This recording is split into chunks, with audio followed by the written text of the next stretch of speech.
to my channel. I am अब तक हमने क्या देखा? अब तक हमने देखा कि जो एवेलिन ग्लेनी है उसके लाइफ में प्रॉब्लम्स आ रही थी। धीरे धीरे उसे पता चलने लगा था कि वो डीफ हो चुकी है, उसे सुनाई नहीं देता, बट फिर भी म्यूज़िक के लिए जो उसका पैसन था उसने उसे बनाए रखा। कुछ टीचर्स उसे मिले जिन्होंने उन्हें डिस्करेज किया, बट एक जो टीचर थे रॉन फॉफ्स जो कि एक परक्यूशनिस्ट थे, उन्होंने उसको बहुत सपोर्ट किया, उसके पोटेंशियल को पहचाना और उसको आगे बढ़ने के लिए बहुत ही प्रोत्साहित किया। उन्होंने उनको ये बोला कि तुम अपने कानों से नहीं सुन सकती तो don't listen through your ears. उन्होंने क्या कहा कि तुम उसको किसी दूसरे तरीके से सेंस करने का कोशिश करो।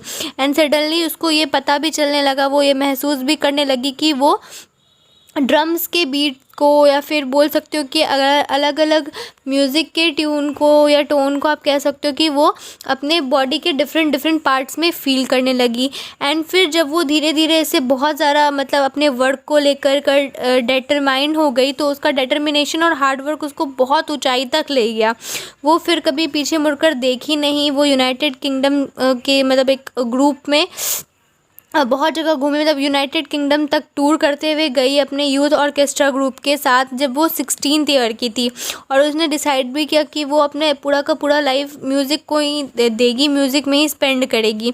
और उसने रॉयल एकेडमी ऑफ म्यूज़िक में ऑडिशन भी दिया और बहुत ही अच्छा मार्क्स भी अचीव किया। फिर वो धीरे धीरे ऑर्केस्ट्रा के बाद सोलो परफॉर्मेंस भी देने लगी और अपने 3 इयर्स के कोर्स को कंप्लीट करने के साथ उसने बहुत सारे अवार्ड्स भी जीते। तो यहाँ तक हमने लास्ट वीडियो में देख लिया था। सो अभी से हम 5th पैरा से मतलब 5th से स्टार्ट करते हैं एंड आज हम इस स्टोरी को कंप्लीट कर लेंगे। So let us start. And for all this, Evelyn won't accept any hint of heroic achievement. If you work hard and know where you are going, you will get there. And she got right to the top.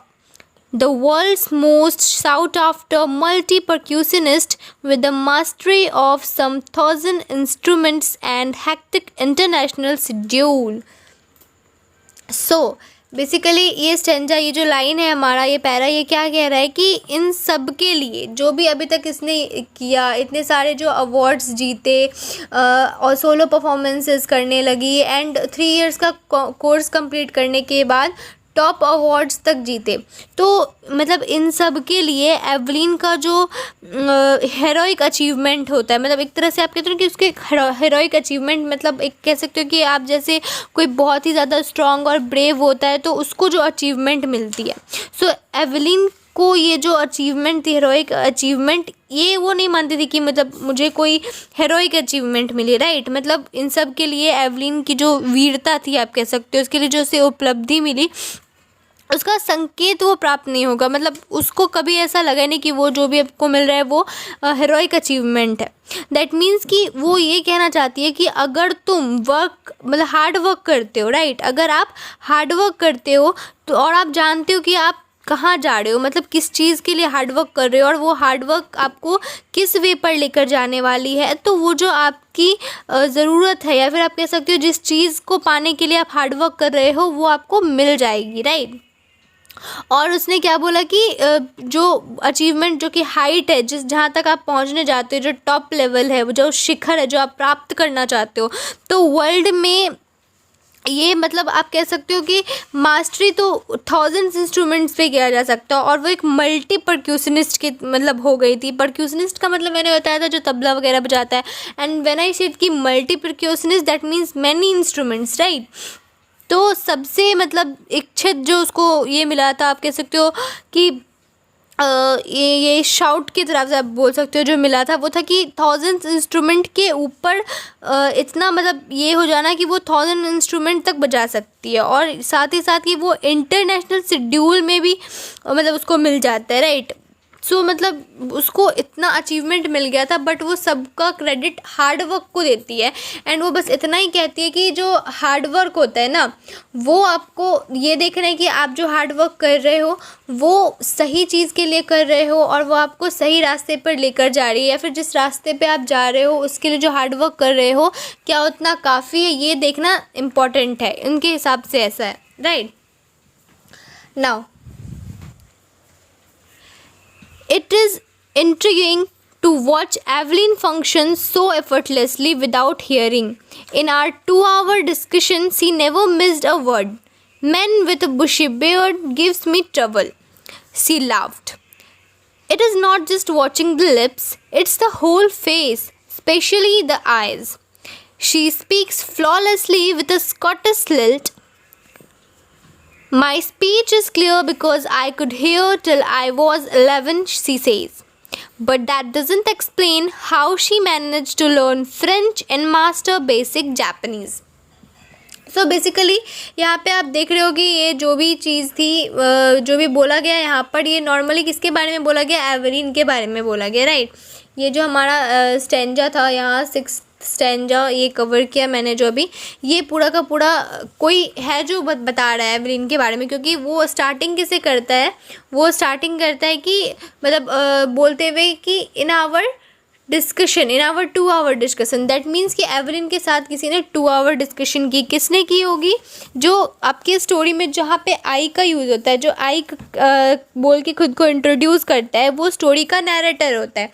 और इस story के जो narrator हैं Debra कॉली, उन्होंने ये चीज़ कहा, right. ये जो हमारे नैरेटर हैं, तो नैरेटर साहब जो हैं ये एवलिन के साथ 2 आवर्स का टॉक किए थे, डिस्कशन हुआ था 2 आवर्स का। तो उसमें उसके बारे में ये बता रहे हैं, क्या बता रहे हैं कि एवलिन को सुनने के बावजूद पूरा जो वो मतलब रिहर्सल या फिर आप कह सकते हो जो भी वो काम करती है वो इतना अच्छा, मतलब वो सुन नहीं सकती बट वो इतना मेहनत करके इतना अच्छा मतलब सामने पेश करती है। सो उनका जो 2 घंटे का डिस्कशन हुआ था, किसका डिस्कशन? एवलिन का और नैरेटर का। तो वो जो 2 घंटे का डिस्कशन हुआ था वहाँ पर एवलिन एक भी शब्द नहीं भूली, मतलब वो without missing a word she speaked up, right. वो बोलती रही विदाउट मिसिंग अ वर्ड। तो मतलब वो कहते क्या है कि वो जो एवलिन बताती है कि उसको कौन से मैन से ट्रबल होता है? बियर्ड वाले मैन से, राइट। बेसिकली इनका कहने का मतलब ये है कि जब भी आप किसी से बात करते हो तो उसका सिर्फ फेस, मतलब उसका सिर्फ बोलना या उसके लिप्स जो हिलते हैं उससे आपको नहीं समझ, मतलब उससे लिप्स का हिलना और वो फेस मतलब जो बताना चाह रहा है कोई बोलकर, वो बस सुनने से नहीं होता है। उसके लिए होता है कि आपका प्रेजेंटेशन भी होना चाहिए। जब आप किसी से बात कर रहे हो तो आप नॉर्मली बात कर रहे हो तो उतना अफेक्ट नहीं पड़ता सामने वाले पर जितना आपके एक्सप्रेशन लाते हैं, राइट। जब भी आप किसी से बात करो आप खुद भी नोटिस करते होगे, अगर नॉर्मली कोई इंसान कुछ भी बोल रहा है ना तो वो एक टाइप का लेक्चर लगता है। बट जब आप देखते हो कि हाँ कि वो इंसान किसी एक्सप्रेशन के साथ बोल रहा है, उसके आईज़ को देखते हो, उसके पूरे फेस को ऑब्जर्व करते हो, तो आपको पता चलता है कि वो जो वर्ड बोला जा रहा है वो किस एक्सप्रेशन के साथ बोला जा रहा है और किस इमोशन के साथ बोला जा रहा है, राइट। तो वही ये कहती हैं, इसी वजह से उसको बियर्ड वाले पर्सन नहीं पसंद, क्योंकि उससे फेस तो आधा ढकी जाता है और पता भी नहीं चलता कि उनका एक्सप्रेशन क्या हो रहा है, राइट।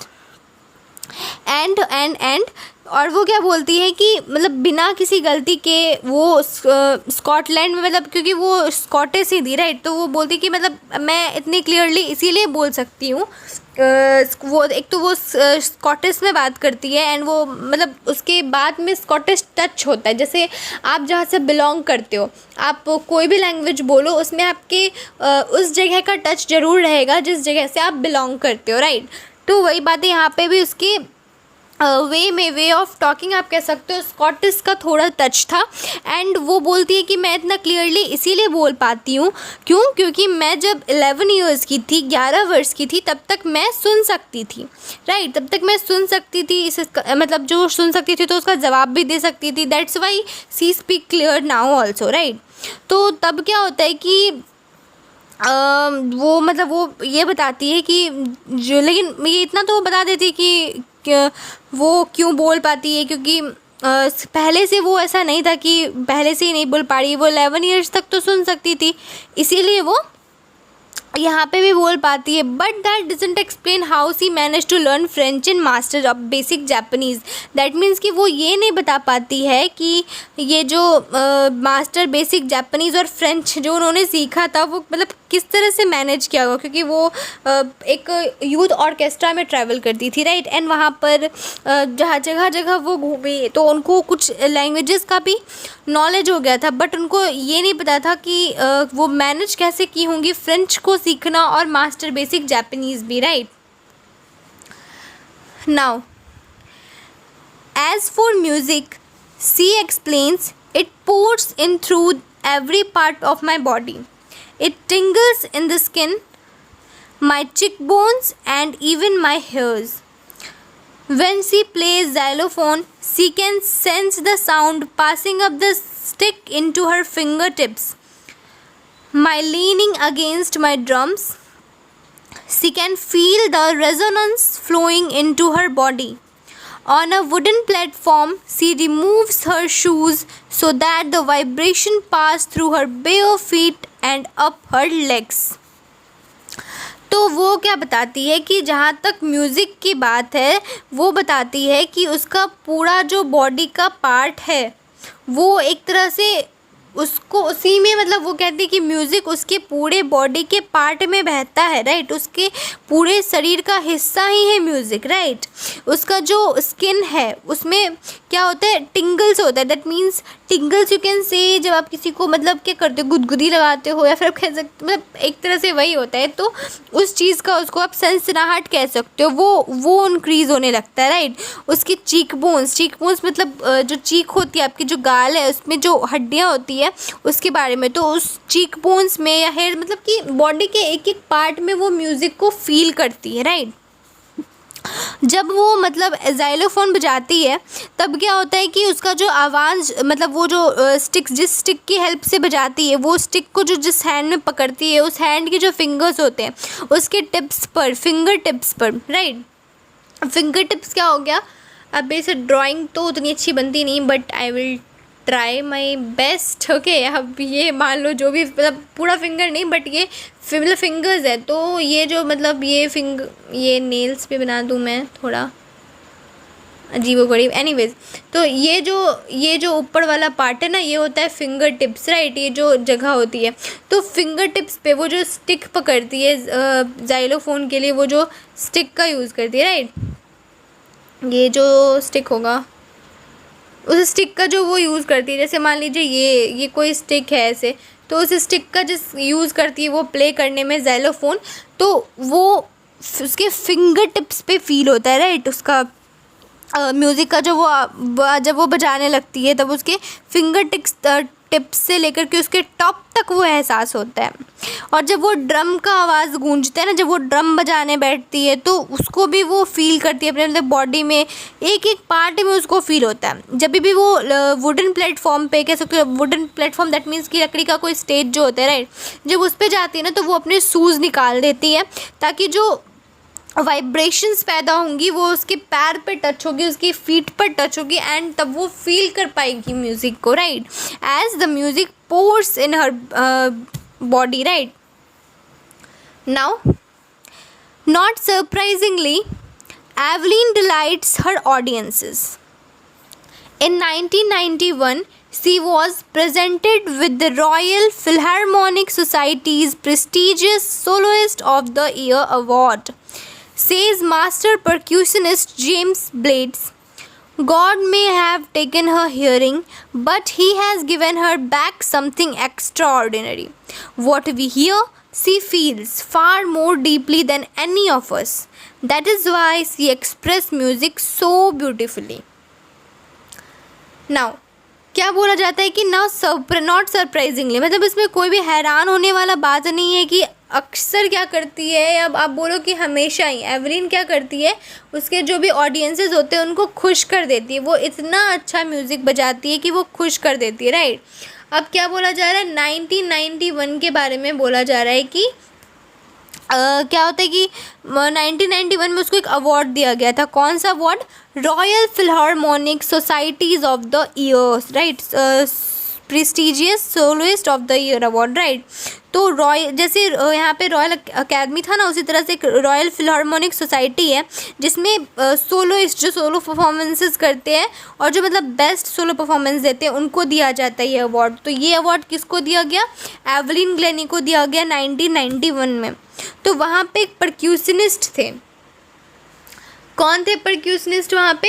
जेम्स ब्लेड्स वहाँ पे एक परक्यूशनिस्ट थे और उन्होंने कहा एवलीन के लिए ये लाइन, जो लाइन आपको स्टोरी स्टार्ट होते ही मिली थी, ये वाली लाइन, राइट, कि एवलीन सुन नहीं सकती, God may have taken her hearing, right, God may have taken her hearing but he has given her back something extraordinary, कुछ एक्स्ट्रा ऑर्डिनरी उसे वापस दिया गया है। क्या?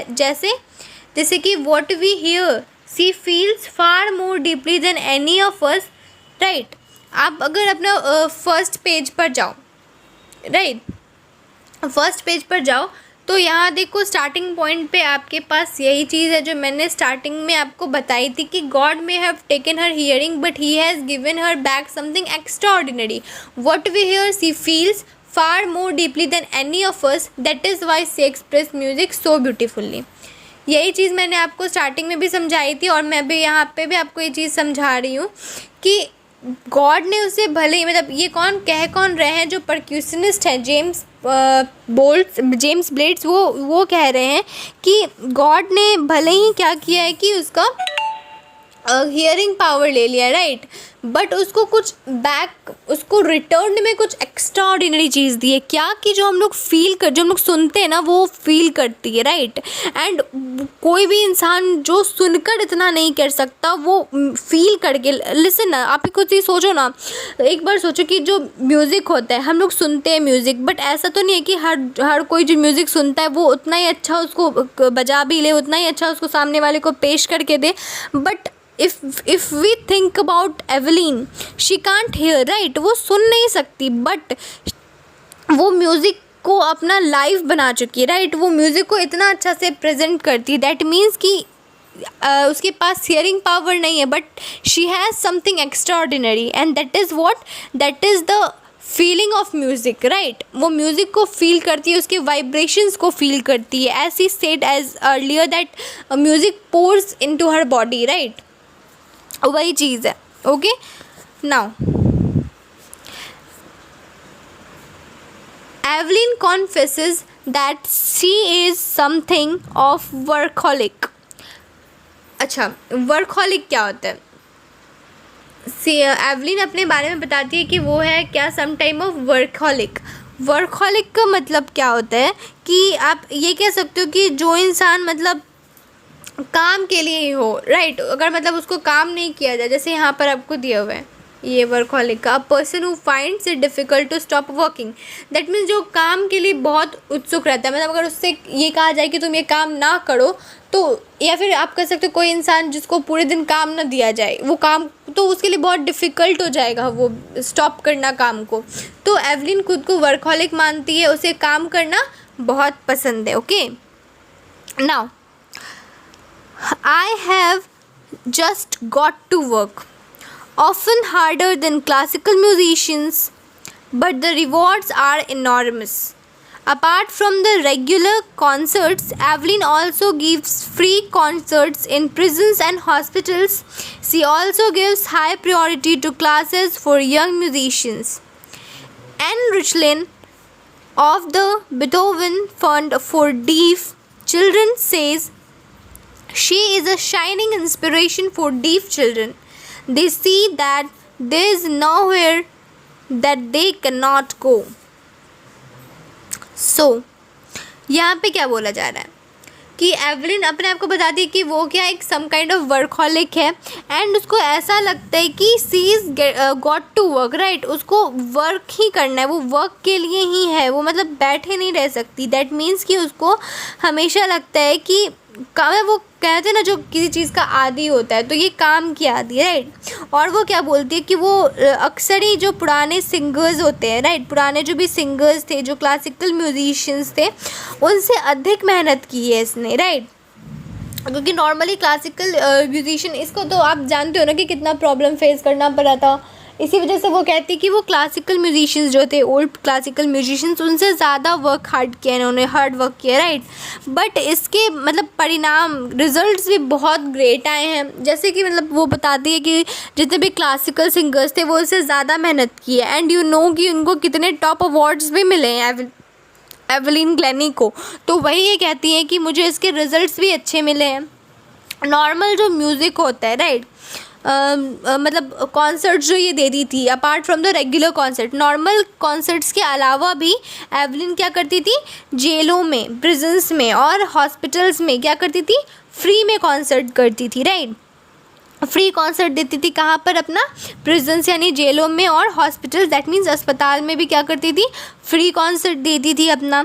और वो क्या कहती कि जो भी यूथ सिंगर्स होते थे, राइट, उनके लिए कहते हो आप कि वो मतलब एक तरह से इंस्पिरेशन थी वो, राइट, जो भी यूथ चिल्ड्रंस थे उनको म्यूज़िक को लेकर के वो बहुत ही बड़ी इंस्पिरेशन थी, राइट। सो यहाँ पे एक कैरेक्टर है जिनका नाम है एन रिचलिन, राइट। तो वो क्या कहती है कि मतलब बेथोवन फंड वहाँ पर है एक, राइट, डीफ चिल्ड्रंस के लिए एक फ़ंड है, बेथोवन फंड वहाँ पर। तो वहीं पर जो एवलिन रिचलिन है वो कहते हैं कि जितने भी मतलब डीफ चिल्ड्रंस है उनके लिए क्या है, एवलिन एक शाइनिंग इंस्पिरेशन है, राइट, मतलब एक ऐसे इंस्पिरेशन जिसको देखकर उनको लगता है कि अगर ये कर सकती है तो हम भी ना, मतलब हम भी कर सकते हैं। दैट इज़ मतलब वही सेम चीज़ वहाँ पर भी कि they see that there is nowhere that they can not go, right. वो क्या देखते वे लोग इसमें कि ऐसा कोई जगह नहीं है कि जहाँ वो नहीं जा सकते, ऐसा कोई मतलब पोजीशन नहीं है जो वो अचीव नहीं कर सकते, right. Now Evelyn Glennie has already accomplished more than most people twice her age. She has brought percussion to the front of the orchestra and demonstrated that it can be very moving. She has given inspiration to those who are handicapped. People who look to her say, if she can do it, I can. And not the least, she has given enormous pleasure to millions. So, Evelyn Glennie क्या कर मतलब क्या बोला क्या जा रहा है इस पैरा में कि एवलिन ग्लैनी पहले भी क्या कर चुकी है, जो उसके एज के डबल है ना, उनसे ज़्यादा वो मतलब अब शो कर चुके लोगों को कि आई एम डीफ, बट जो मेरे से ट्वाइस एज के मैं उनसे बेटर कर सकती हूँ, राइट। सो जो उनके साथ जो ऑर्केस्ट्रा के मेंबर्स थे, राइट, जो भी उसके मेंबर्स थे ऑर्केस्ट्रा के, जो परक्यूशनिस्ट थे, जो आगे में या पीछे रहते थे, सब लोगों के बारे में, राइट। तो उन सबको वो बताती है कि मतलब वो जो मतलब उन इतने बड़े यूथ से वो क्या कर रही थी, टक्कर मोड़ ले लेती थी। मतलब ये जो यूथ ऑर्केस्ट्रा होता था उन सब से अकेले मतलब सोलो परफॉर्मेंस करके उन सब से टक्कर लेके ये वहाँ पे रिज़ल्ट में दे देती थी। वो ये साबित कर देती थी कि वो उनसे ज़्यादा चल सकती, ज़्यादा अच्छा बजाती हैं म्यूज़िक, राइट। और वो क्या करती थी, जो हैंडीकैप्ड होते हैं उन सबको भी काफ़ी ज़्यादा वो क्या करती थी, इंस्पिरेशन देती थी आगे बढ़ने के लिए। मतलब इतना ज़्यादा इंस्पिरेशन देती थी कि लोग उनको देखकर ये कहते थे कि अगर ये कर सकती है तो मैं क्यों नहीं, आई विल ऑल्सो, राइट। अगर वो कर सकती है तो मैं भी कर सकता हूँ। If she can then I can also, right. If she can do it I can, ये भी लोगों के मन में आती थी इंस्पिरेशन ये देख के। एंड जो काम किसी से नहीं, मतलब जो काम जो मतलब किसी से कम नहीं है, मतलब होता है ना कि वो किसी से कम नहीं, मतलब वही चीज़ है। और जो किसी से कम नहीं वो हज़ारों से मतलब इतनी बड़ी संख्या को वो क्या करती थी, इंस्पिरेशन देती थी। मतलब कम की बात नहीं हो रही कि किसी कम लोगों को दे रही है, वो मतलब मिलियंस में आप कह सकते हो लोगों को क्या करती थी, खुशी पहुंचाती थी एंड इंस्पिरेशन देती थी। आई होप कि आपको ये समझ में आया चैप्टर। अगर कोई भी डाउट है तो कमेंट सेक्शन में ज़रूर बताइएगा। I hope you like this video. If you like this video then don't forget to give it a thumbs up. Do subscribe the channel. Thank you.